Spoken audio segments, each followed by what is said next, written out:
Salam sejahtera, selamat datang ke pensijilan kepimpinan Ketua Gereja tahap 1. Di dua pelajaran sebelum ini, kita telah mempelajari mengenai gereja dan organisasi di pelajaran yang pertama, dan pelajaran yang kedua kita telah menyentuh panggilan dan kelayakan ketua gereja. Dan pada saat ini kita akan mempelajari pelajaran yang ketiga yang bertajuk Ketua Gereja sebagai Pemimpin Jemaat. Di pelajaran sebelum ini kita sudah melihat bersama-sama betapa pentingnya ketua-ketua gereja sebagai pemimpin-pemimpin di jemaat tempatan. Dan untuk tajuk kecil pertama di pelajaran yang ketiga ini, kita akan mempelajari bersama pasukan pendeta atau pastor dan ketua gereja. Pendeta dan juga ketua-ketua gereja apabila bekerja sama sebagai satu pasukan, maka akan membantu pertumbuhan jemaat dan membantu gereja untuk maju ke hadapan. Mari kita lihat apakah peranan pastor. Yang pertama, untuk melatih. Pendeta adalah ketua pasukan di dalam pasukan pendeta dan ketua gereja ini. Beliau melatih, memperlengkapkan, dan memotivasikan ketua-ketua gereja. Beliau juga memanggil untuk mesyuarat ketua-ketua gereja. Kebiasaannya, mesyuarat ini dilakukan sebelum lembaga gereja bertemu dan bermesyuarat. Jika boleh, sebulan sekali dilakukan mesyuarat ketua-ketua gereja agar dapat melancarkan pentadbiran gereja maju ke hadapan. Di dalam proses memberikan latihan kepada ketua-ketua gereja, para pendeta juga menyediakan sumber-sumber untuk ketua-ketua gereja sebagai rujukan dan pembelajaran, perkembangan, skill, dan kemahiran sebagai pemimpin untuk memimpin gereja tempatan di mana mereka melayani. Selain daripada melatih ketua-ketua gereja, peranan pastor adalah juga untuk membahagikan tanggung jawab. Ini adalah suatu perkara yang amat baik sekali di dalam kelancaran pentadbiran gereja, kerana stres kependetaan kebiasaannya datang kerana gagal untuk membahagikan tanggung jawab, terutama sekali kepada ketua-ketua gereja mereka. Bersamaan dengan tanggung jawab ini, pendeta juga harus membahagikan kuasa kepimpinan kepada ketua-ketua gereja. Sebagai pasukan, pastor dan ketua gereja, maka apabila pemimpin yaitu pendeta tahu bagaimana untuk membahagikan tanggung jawab dengan cara yang baik dan seterusnya juga memperkasahkan ketua-ketua gereja, memberikan mereka kuasa-kuasa tertentu untuk melakukan tanggung jawab mereka, maka pasukan ini boleh mentadbir gereja dengan cara yang baik untuk pertumbuhan keseluruhan jemaat.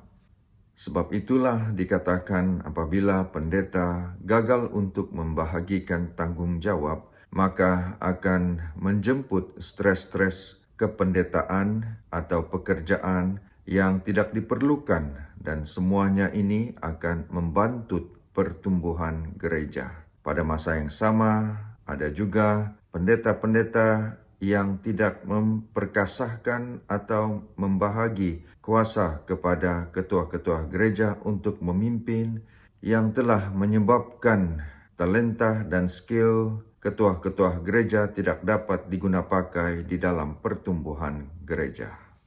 Peranan pastor yang seterusnya sebagai ketua pasukan, pastor, dan ketua gereja adalah untuk berhubung. Komunikasi adalah suatu perkara yang amat penting di dalam pertumbuhan gereja.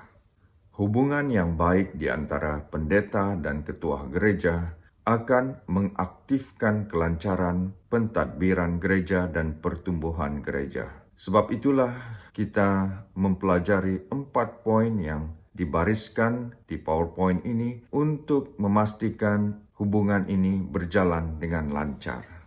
Yang pertama, sebagai ketua pasukan, pendeta harus mendapatkan laporan daripada ketua-ketua gereja berkaitan tugasan mereka. Poin di awal tadi kita telah mempelajari bahwa pendeta bahagikan tugasan atau tanggung jawab kepada ketua-ketua gereja. Dan pada masa yang sama juga, pendeta meminta agar setiap tanggung jawab ini dilaporkan perkembangannya kepada pendeta.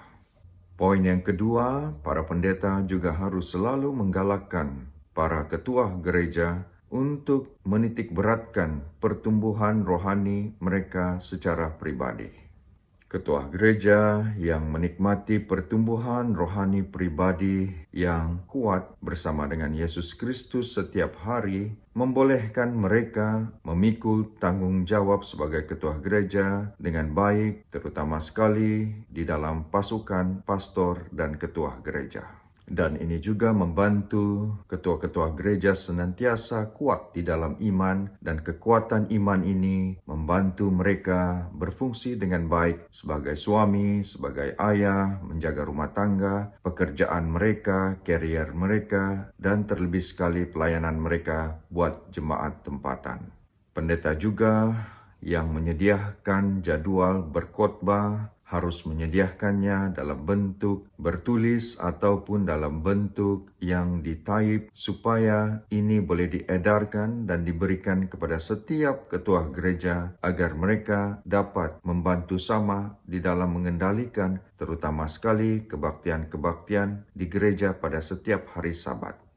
Dan poin yang terakhir, pendeta juga harus memberikan material untuk pembangunan kepimpinan ketua-ketua gereja yang relevan. Sebab jika tidak, kebiasaannya kita ada kecenderungan untuk mencari bahan-bahan ini di YouTube atau laman-laman web atau buku-buku tertentu. Mungkin sumber-sumber ini tidak bersesuaian dengan doktrin gereja atau pengajaran gereja secara amnya, dan ini boleh membantutkan atau memberi efek yang kurang baik di dalam kepimpinan ketua-ketua gereja memimpin anggota-anggota menjadi pelayan-pelayan Tuhan, memuridkan mereka, dan mempersiapkan anggota-anggota gereja untuk aktif di dalam pelayanan. Oleh yang demikian, apabila pendeta aktif mengumpulkan material-material untuk membantu pertumbuhan kepimpinan ketua gereja dan dikongsikan kepada para ketua gereja, maka ketua gereja selalu update dengan pengetahuan-pengetahuan Alkitabiah yang perlu bagi pertumbuhan spirituality mereka dan pertumbuhan kepimpinan mereka. Dari peranan pendeta, sekarang kita pergi kepada peranan ketua-ketua gereja. Poin yang pertama, seperti pelajaran kita yang sebelum ini, para ketua gereja harus memiliki masa bagi melayani pekerjaan Tuhan. Oleh yang demikian, para ketua gereja harus mencari, memperuntukkan, dan mengongsikan masa untuk pelayanan. Ketua gereja tidak seharusnya mengambil peranan sebagai ketua gereja jika mereka melihat pelayanan mereka hanya untuk tanggung jawab pada hari atau pagi Sabat sahaja. Penyataan ini memberi cabaran kepada semua ketua gereja supaya melihat pelayanan mereka lebih daripada hanya memastikan kebaktian pagi Sabat berjalan lancar, tetapi juga dilanjutkan di dalam pelayanan kepada masyarakat dan lain-lain di hari-hari yang lain selain daripada hari Sabat. Ketua-ketua gereja di dalam pasukan bersama dengan pendeta boleh atau digalakkan bersama-sama melawat anggota-anggota gereja dan memenuhi keperluan-keperluan gereja yang lain dari segi financial, dari segi penginjilan, dan sebagainya.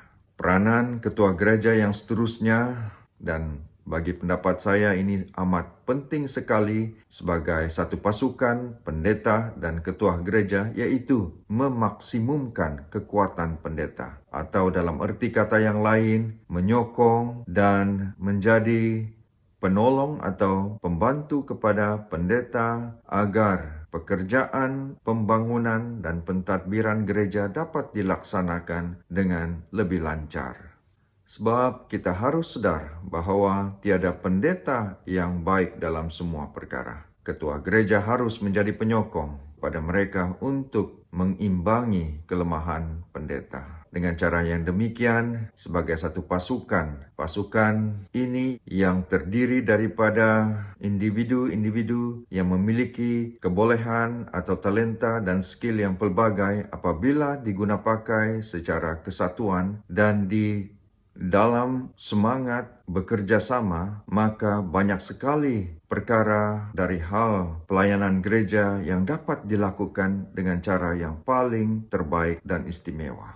Apabila pendeta diharapkan untuk melakukan semua perkara seperti Superman, maka pendeta ini akan menjadi stres dan kepimpinannya tidak akan menjadi baik. Tetapi apabila sebagai satu pasukan, ketua-ketua gereja menyokong pendeta tempatan, maka mereka boleh bekerja sama untuk melakukan banyak perkara yang sebelum ini tidak pernah difikirkan boleh dilakukan, dan apabila semuanya ini berlaku akan menginspirasikan anggota-anggota untuk pelayanan, menginspirasikan keseluruhan gereja untuk pertumbuhan. Dan poin yang terakhir dari hal peranan ketua gereja di dalam pasukan pastor dan ketua gereja ini adalah untuk menyokong pekerjaan kependetaan, juga menyokong keluarga pendeta. Para ketua gereja harus menerima ahli-ahli keluarga pendeta sebagaimana poin-poin yang dibariskan 5 kesemuanya. Yang pertama, menerima kemanusiaan mereka. Ada juga kelemahan-kelemahan tertentu daripada keluarga pendeta. Namun, ketua-ketua gereja yang bekerja sama dengan pendeta memahami semuanya ini dan menyokong, memberikan kekuatan dan galakan kepada pendeta dan keluarganya. Seterusnya, ketua gereja harus menjadi sahabat yang setia kepada para pendeta. Kadang-kadang pendeta ini, kehidupan mereka sangat sunyi kerana mereka adalah keluarga yang baru di jemaat, dan kadang-kadang ada perkara yang mereka tidak dapat berkongsi dengan sesiapa pun. Dan apabila ketua-ketua gereja ada rapat dan intim bersama dengan pendeta, maka semuanya ini akan menyokong dan membantu pendeta untuk pekerjaan yang baik maju ke hadapan. Seterusnya, sebagai ketua gereja, kita juga menggalakkan, menyokong pendeta supaya kita selalu memberikan semangat kepada mereka di dalam pelayanan. Agar apabila kita saling mendukung dan menyokong, maka para pendeta khususnya yang menerima sokongan padu daripada ketua-ketua gereja akan bersemangat untuk melayani bagi memastikan gereja tersebut menikmati pertumbuhan yang luar biasa, sementara mereka melayani bersama-sama sebagai satu pasukan. Poin yang keempat di sini dinyatakan agar para ketua gereja harus menjadi pendengar yang baik kepada pendeta, supaya dengan demikian bukan sahaja dapat melegahkan atau memberikan semangat kepada pendeta di dalam pelayanannya, juga keluarganya pada masa yang sama, ianya juga akan membantu pasukan ini menjadi pasukan yang sangat kuat di dalam pelayanan Tuhan.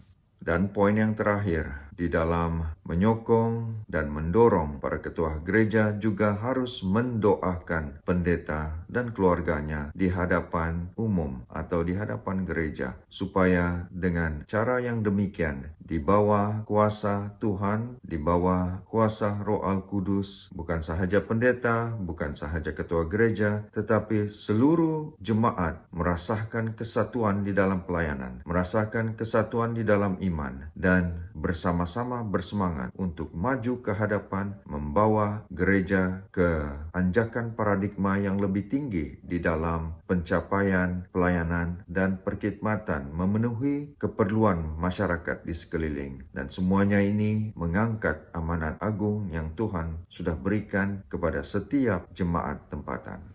Ayo kita pergi kepada perancangan gereja. Satu perkara yang harus dimiliki oleh setiap ketua gereja, yaitu mahir di dalam merancang pertumbuhan gereja maju ke hadapan di dalam setiap aspek pelayanannya.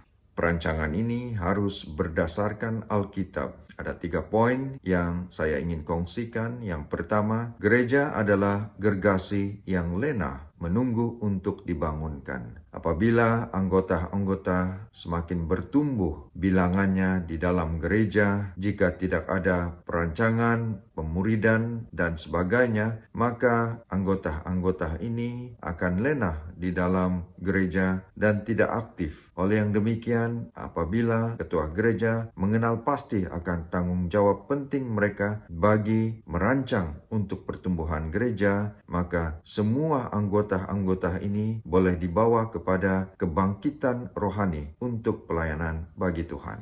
Poin yang kedua, rencana Alkitab adalah untuk semua orang melakukan sesuatu, tetapi tidak semua orang melakukan perkara yang sama. Sebagaimana pelajaran yang sebelum ini nyatakan, kita atau gereja digambarkan sebagai tubuh Kristus yang memiliki anggota-anggota dengan fungsinya yang kendiri. Oleh yang demikian, para ketua gereja harus menitik beratkan melatih anggota-anggota bagi mereka mengetahui peranan-peranan mereka, dan ini adalah sebahagian daripada perancangan gereja. Program pertumbuhan gereja menurut Alkitab adalah melalui kuasa Roh Al Kudus yang memberikan talenta-talenta ataupun anugerah rohani kepada setiap anggota gereja, yang mana anugerah rohani ini ada tempat yang khusus di dalam pelayanan pelbagai di dalam dan di luar gereja.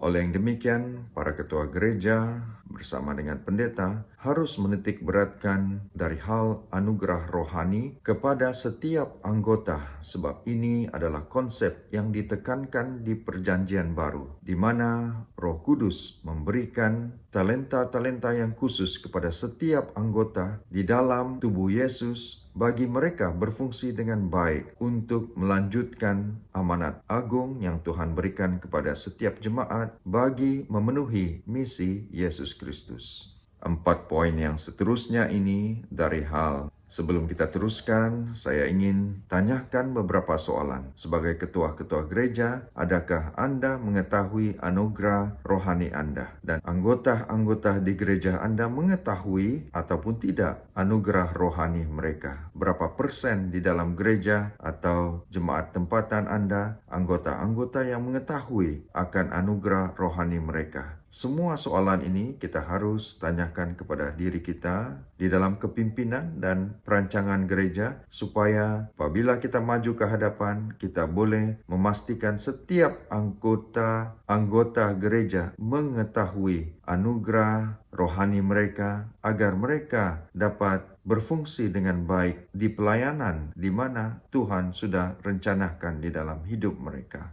Anugerah rohani, bagaimana semuanya ini boleh digunapakai di dalam perancangan gereja untuk pertumbuhan pekerjaan Tuhan. Yang pertama, pelajari topik-topik mengenai anugerah rohani. Yang kedua, bantu anggota mengenal pasti anugerah rohani mereka. Yang ketiga, aturkan anggota menurut anugerah mereka. Yang keempat, latihlah anggota di dalam pelayanan yang mereka pilih.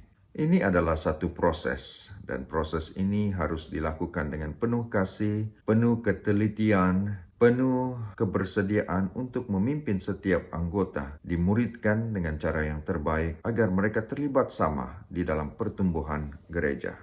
Maka kita pergi kepada 3 poin yang seterusnya. Poin ini amat penting sekali sebab ianya akan menentukan kelancaran gereja maju ke hadapan. Poin yang pertama dari hal perancangan setiap tahun, yaitu perancangan harus dilakukan dan matlamat ditentukan oleh keseluruhan gereja, bukan sahaja segelintir pemimpin. Ini amat penting sekali sebab jika idea perancangan gereja tahunan hanya ditentukan atau idea beberapa orang sahaja di dalam gereja, bukan idea kolektif keseluruhan gereja, ini akan membantutkan pertumbuhan gereja maju ke hadapan, dan ini akan hanya menjadi sebagai idea sahaja dan tidak akan diguna pakai di dalam pelayanan gereja. Sebab sesuai dengan poin yang kedua, anggota-anggota gereja selalunya akan menyokong keputusan yang mereka telah buat bersama-sama. Dan dengan keputusan kolektif ini akan membawa pelbagai kesukacitaan dan kesenangan hati untuk maju ke hadapan bersama-sama di dalam pelayanan.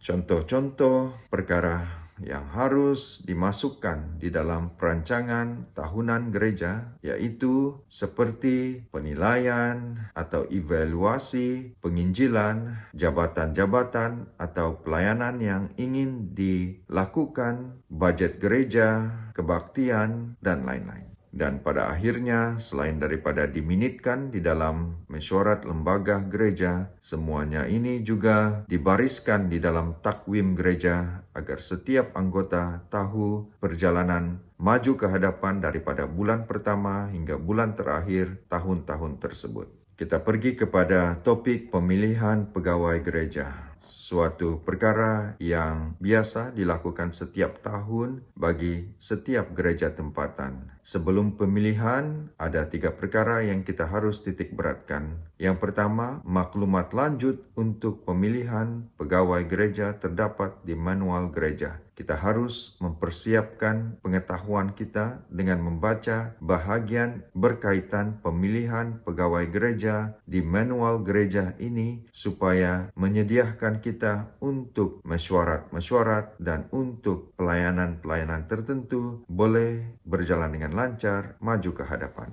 Poin asas yang kedua dari hal pemilihan pegawai gereja adalah pegawai gereja tidak dipilih secara otomatik di tahun-tahun yang seterusnya kerana setiap tahun pemilihan ini dilakukan. Dan apabila kita dipilih pada tahun ini, tidak bermakna kita akan terus menjawat jawatan tersebut di tahun hadapan. Oleh yang demikian, pemilihan demi pemilihan setiap tahun dilakukan untuk memilih pegawai gereja, dan ada yang dikekalkan, ada yang berpindah ke pelayanan yang berbeza-beza. Poin yang ketiga adalah rancangan untuk tahun akan datang, tahun yang baru ditentukan dan dipersetujui oleh gereja sebagaimana poin awal kita tadi. Ini amat penting sekali sebab pendeta atau ketua gereja tidak seharusnya yang memutuskan semuanya ini, tetapi harus mendapat sokongan kolektif seluruh gereja untuk maju ke hadapan bagaimana mempertumbuhkan gereja tersebut. Yang diberikan mandat untuk memilih pegawai-pegawai gereja adalah komiti pemilih ataupun komiti pencadang atau nominating committee. Komiti ini membincangkan nama-nama yang seharusnya menjawat jawatan tertentu dan mencadangkan nama-nama tersebut ke church board dan seterusnya ke business meeting. Ada 4 poin yang kita harus titik beratkan dari hal komiti pemilih ini. Yang pertama, harus dilantik di awal kuartal yang terakhir ataupun kira-kira bulan 9, bulan 10 harus dilantik ahli-ahli komiti pemilih ini bagi mereka boleh meneruskan pekerjaan mereka mencari, mengumpul data-data dan bermesyuarat untuk memilih pegawai-pegawai gereja. Yang seterusnya berbentuk soalan-soalan bagaimana memilih komiti ini. Apakah fungsinya? Poin yang terakhir, cadangan dan nasihat. Semuanya ini harus dibawa ke dalam perbincangan lembaga gereja, jemaat tempatan, supaya boleh dibariskan bagaimana komiti ini dipilih dan seterusnya bagaimana deskripsi pekerjaan yang mereka harus lakukan di dalam proses pemilihan tersebut. Secara umum dan baik adalah apabila komiti pemilih ini mewakili semua usia dan bahagian gereja. Contohnya bahagian kanak-kanak, belia, dan juga yang lebih senior. Dan di dalam pelayanan-pelayanan yang pelbagai. Supaya ahli-ahli di dalam komiti pemilih ini mengetahui akan pentadbiran gereja dan orang-orang tertentu yang aktif di dalam pelayanan tertentu di dalam gereja, dan apabila mereka membuat pemilihan, lebih mudah pemilihan ini dilakukan kerana mereka memiliki pengetahuan dalam hal-hal tertentu di dalam pelayanan gereja. Selain daripada mewakili semua golongan yang ada di dalam gereja, pada masa yang sama, kebiasaannya ada borang yang akan diedarkan kepada anggota-anggota gereja dengan semua barisan nama mengikut golongan ataupun bahagian-bahagian usia dan sebagainya, dan ini diminta untuk diisi oleh anggota-anggota gereja bagi mereka memilih siapakah yang harus menjadi wakil, supaya apabila undian nama ini dikira individu-individu tertentu yang layak akan menjadi wakil atau anggota di dalam komiti pemilih ini. Dan secara umumnya apabila komiti ini bertemu, fungsinya adalah untuk mengkaji semula apa yang telah berlaku di dalam pemilihan pegawai-pegawai yang lalu, dan seterusnya mencadangkan nama-nama untuk pemilihan di dalam mesyuarat mereka. Dan apabila semua nama-nama untuk pelayanan-pelayanan tertentu di dalam gereja telah dipilih, maka ini akan dibawa kepada business meeting untuk pembacaan pertama, pembacaan kedua, bagi penerimaan kolektif persetujuan seluruh gereja untuk pegawai-pegawai gereja di tahun akan datang. Selain daripada itu, komiti ini juga memikirkan dan berbincang dengan mendalam bagaimana setiap bahagian pelayanan ini boleh diperbaiki, dan ianya akan dalam bentuk cadangan dan nasihat dibawa kepada lembaga gereja untuk persetujuan. Ayo kita pergi dengan lebih terperinci dari hal laporan komiti pemilih selepas mereka bertemu, bermesyuarat dan memilih para pegawai gereja di tahun yang baru. Ada 4 poin yang dinyatakan di sini. Yang pertama, dilaporkan oleh pengerusi dan setiausaha di pagi Sabat atau di perjumpaan business meeting yang dijadwalkan. Semua nama yang telah dipilih dilaporkan kepada anggota-anggota gereja. Poin yang kedua, bagaimana membuat undian dan mengendalikan pandangan atau pendapat. Secara umumnya seperti yang saya nyatakan sebentar tadi, apabila nama ini disebut untuk bacaan yang pertama, maka pada masa yang sama juga dibuka kepada cadangan, yang mana cadangan-cadangan atau pendapat ini hanya boleh diajukan kepada pendeta ataupun anggota komiti pemilih bagi pendapat atau pandangan ini dibincangkan dengan secara pribadi dan teratur. Dan apabila kita menangani pandangan dan pendapat sedemikian, tidak secara terbuka tetapi secara pribadi, maka kita juga pada masa yang sama menjaga nama baik anggota-anggota dan mengelakkan daripada berlakunya pertengkaran atau perkara yang tidak diingini. Kerana dengan cara yang demikian, maka setiap perkara ini dapat dikendalikan dengan baik agar gereja dapat maju ke hadapan dengan penuh sukacita, dengan penuh bersemangat untuk seluruh gereja bekerja sama bagi pembangunan gereja. Poin yang seterusnya, sebagaimana yang telah saya nyatakan, elakkan daripada membincangkan nama-nama individu tertentu di khalayak umum. Ini tidak digalakkan sama sekali dan tidak dipraktikkan di dalam gereja Advent, sebab kita saling menghormati dan mengasihi, dan kita mahu melakukan pemilihan pegawai gereja dengan cara yang harmoni dan penuh dengan kasih. Kerana yang paling penting bukanlah untuk kita mengheboh-hebohkan perkara yang sensitif, tetapi bagi kita saling mengampuni, saling mengasihi, dan saling menyokong, saling bersemangat untuk mempertumbuhkan gereja maju ke hadapan. Jika ada cadangan yang mungkin kadang-kadang agak rahsia atau sulit, maka semuanya ini juga harus dibincangkan dengan penuh teliti agar orang-orang tertentu atau nama orang-orang tertentu yang dibincangkan ini dibincangkan dengan penuh profesional, dan orang-orang ini juga dibantu untuk bertumbuh bersama-sama di dalam pertumbuhan gereja maju ke hadapan. Sesuai dengan apa yang telah kita pelajari sebelum ini, ayo kita rangkumkan gaya kepimpinan ketua gereja yang harus dimiliki. Yang pertama, pemimpin harus memimpin. Maksudnya, kita tidak hanya berbicara sesuatu, tetapi apa jua yang kita bicarakan, kita pastikan kita juga melakukannya, agar kita menjadi contoh yang terbaik pada anggota-anggota. Kita juga telah mempelajari bahwa gaya kepimpinan yang harus kita tiru dan aplikasikan di dalam hidup kita adalah gaya kepimpinan perjanjian baru. Dan gaya kepimpinan perjanjian baru ini adalah gaya kepimpinan sebagai hamba. Dan ini sangat ditunjukkan di dalam kepimpinan Yesus Kristus. Bukan sahaja dia berbicara, tetapi dia pertama melakukan semuanya itu.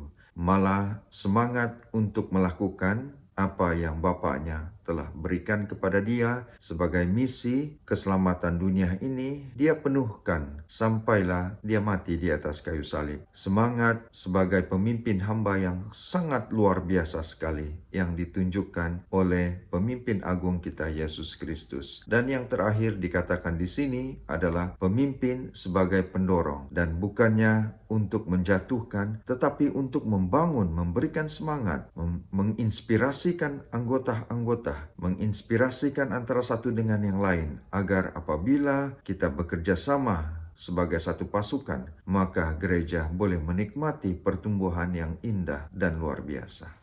Dan gaya kepimpinan ini bukan sahaja untuk ketua-ketua gereja, tetapi untuk semua pegawai-pegawai yang telah dipilih. Kita harus titik beratkan 4 perkara ini, supaya apabila kita memimpin di mana jua lapangan atau pelayanan, kita sama-sama sebagai satu pasukan yang sangat luar biasa memenuhi akan misi Yesus Kristus di dalam gereja, di luar gereja, dan orang lain yang melihat kita daripada luar akan melihat gereja kita sebagai gereja yang sangat luar biasa di dalam kasih-Nya, sangat luar biasa di dalam mengaplikasikan apa yang kita katakan, supaya ramai orang yang melihat, tertarik untuk mengenali Tuhan yang kita sembah.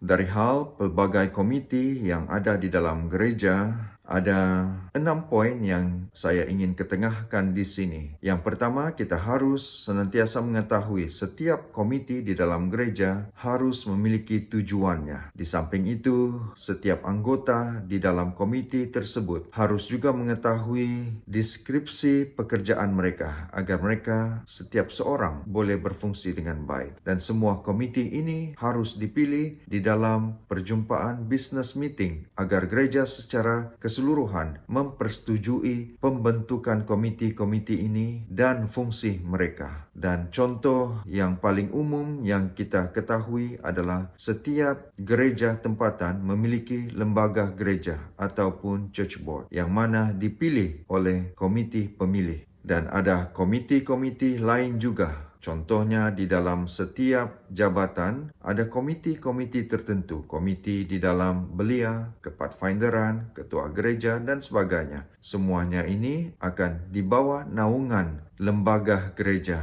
dan keputusan-keputusan besar yang harus dilakukan oleh lembaga gereja harus diketengahkan di business meeting untuk persetujuan bersama. Dan ada komiti-komiti lain juga. Contohnya di dalam setiap jabatan ada komiti-komiti tertentu, komiti di dalam belia, kepathfinderan, ketua gereja, dan sebagainya. Semuanya ini akan dibawa naungan lembaga gereja, dan keputusan-keputusan daripada lembaga gereja harus dan keputusan-keputusan besar yang harus dilakukan oleh lembaga gereja harus diketengahkan di business meeting untuk persetujuan bersama. Persetujuan besar ini contohnya menerima takwim gereja di tahun yang baru, menerima church planting atau penumbuhan gereja yang baru, dan sebagainya. Di dalam setiap komiti ini, ahli-ahlinya haruslah mereka yang berpengalaman di dalam pelayanan tertentu, di dalam tanggung jawab yang dipikul oleh komiti tersebut. Dan semuanya ini dipilih dengan cara yang teratur agar perwakilan tertentu mewakili setiap bahagian pelayanan gereja untuk berada di dalam komiti-komiti yang tertentu ini.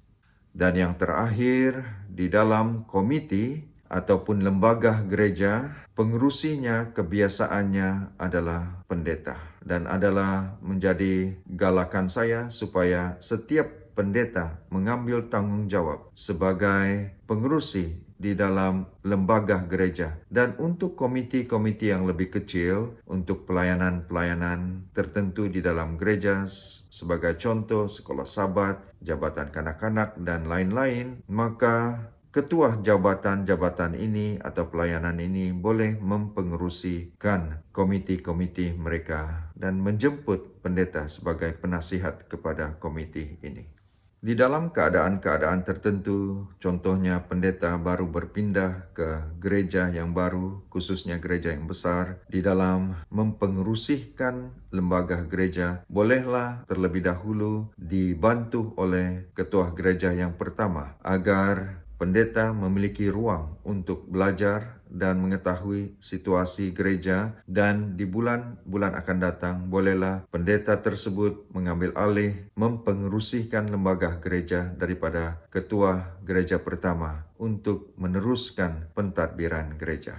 Sebagai ketua gereja bersama dengan pendeta, kita sebagai satu pasukan memastikan standar gereja dan disiplin diperkukuhkan, diangkat selalu. Ini adalah topik kita yang seterusnya. Ada 6 perkara yang kita akan pelajari bersama, yaitu yang pertama, kita harus mengenal pasti bahwa gereja kita memiliki standar yang tinggi, standar Alkitabiah, standar menurut prinsip Alkitab. Yang kedua, disiplin seseorang anggota. Kita harus memastikan terlebih sekali sebagai pemimpin memiliki disiplin yang baik sebagai ketua gereja, sebagai anggota gereja, agar kita menjadi contoh yang baik kepada anggota-anggota gereja secara amnya, agar perilaku kita, tata tertib kita menjadi sesuatu yang bersesuaian dengan prinsip Alkitab, agar kita mendorong anggota-anggota gereja agar mereka juga memiliki prinsip kehidupan Kristiani yang baik. Sebagai ketua gereja, kita harus juga meletakkan tinggi nilai seseorang atau jiwa itu. Sebab itulah sebaik sahaja kita memikul tanggung jawab sebagai ketua gereja, pada masa yang sama kita juga terlibat di dalam perancangan gereja. Dan perancangan gereja ini harus yang terutamanya memenangi jiwa. Sebab itulah di dalam perancangan bersama-sama sebagai pemimpin gereja, ketua gereja bersama dengan pendeta selalu memikirkan bagaimana gereja boleh dipertumbuhkan, bagaimana misi Yesus Kristus dapat dilanjutkan di dalam jangkauan luar kepada masyarakat di sekeliling, memenuhi akan keperluan mereka dan menjemput mereka untuk menerima Yesus sebagai juru selamat pribadi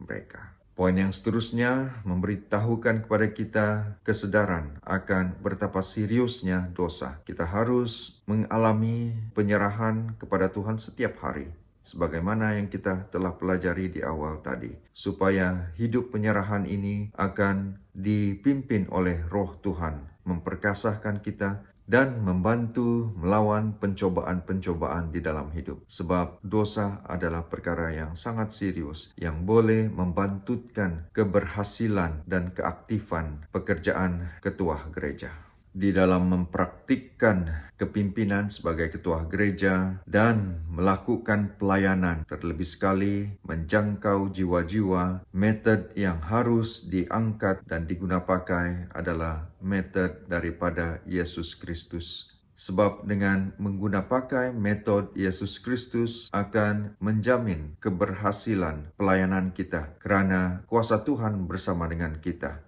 Dan secara amnya kita meniru kehidupan kepimpinan hamba Yesus Kristus, supaya pelayanan kita di dalam gereja, di luar gereja, semuanya itu mengangkat dan mengharumkan nama Tuhan. Dan yang terakhir Apa jua tindakan yang kita lakukan di dalam kepimpinan sebagai ketua gereja harus beralaskan kasih dan belas kasihan, agar semua yang kita lakukan ini membawa bukan sahaja berkat ke dalam hidup kita, terlebih sekali kepada orang yang kita layani dan memuliakan nama Tuhan. Yang terakhir di dalam pelajaran ketiga ini adalah hubungan dengan konferen atau mission. Saya ingin menggalakkan semua ketua-ketua gereja agar memiliki 2 poin ini di dalam kepimpinan Anda, dan biarlah 2 poin ini menjadi kekuatan kepimpinan Anda. Yang pertama, sokongan untuk konferen dan mission. Yang kedua, sokongan daripada konferen dan mission. Kita harus memberikan sokongan 100% kepada misi atau konferen tempatan kita. Dengan semangat bekerja sama, kita saling berhubung dengan konferen dan mission untuk mempertumbuhkan pekerjaan Tuhan. Dan hubungan baik dua hal ini hanya boleh berlaku apabila kita saling mengetahui akan fungsi kita sebagai pemimpin, dan bagi ketua-ketua gereja dengan penuh hormat dan kasih kita melakukan tanggung jawab kita dan berhubung dengan pihak konferen dan mission, bekerja sama dengan cara yang paling indah dan luar biasa dipimpin oleh Roh Tuhan bagi melanjutkan pekerjaan Tuhan secara khususnya di gereja tempatan di mana kita layani, dan secara amnya di konferen atau mission yang mana gereja tempatan kita berada. Dan dengan demikian pekerjaan Tuhan dapat bertumbuh dengan baik sekali.